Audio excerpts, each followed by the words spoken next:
রাদিয়াল্লাহু তাআলা আনহু বলছেন, হে আল্লাহ রাসূল, আপনি আমাদের নিয়ে চলুন, আল্লাহ যেদিকে আপনাকে আমাদের নিয়ে যেতে বলেন সেই দিকে নিয়ে যান।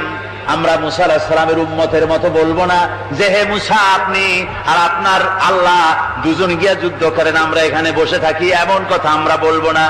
বাল ইযহাব আনতা ওয়া রাব্বুকা ফাকাতিলা ইন্না মাআকুমা মুকাতিলুন। ও নবী, বরং আমরা বলবো আপনি চলুন আমাদের নিয়ে, আপনি এবং আপনার আল্লাহ চলুন জিহাদের ময়দানে, আমরা আপনার সঙ্গে জিহাদ করব, লড়াই করব সেই পর্যন্ত। মা দামাত মিন্না মা দামাত আইনুম মিন্না তাতাররাফ, যতক্ষণ পর্যন্ত আমাদের একটা চক্ষুর পলক পড়ে, যতক্ষণ পর্যন্ত একটা চোখের পাতা নড়ে, ততক্ষণ পর্যন্ত আমরা কাফেরদের বিরুদ্ধে লড়ব। সুবহানাল্লাহ ওয়া বিহামদিহি, যতক্ষণ চোখের পাতা নড়ে ততক্ষণ পর্যন্ত লড়ব, নিয়ে চলুন আমাদেরকে।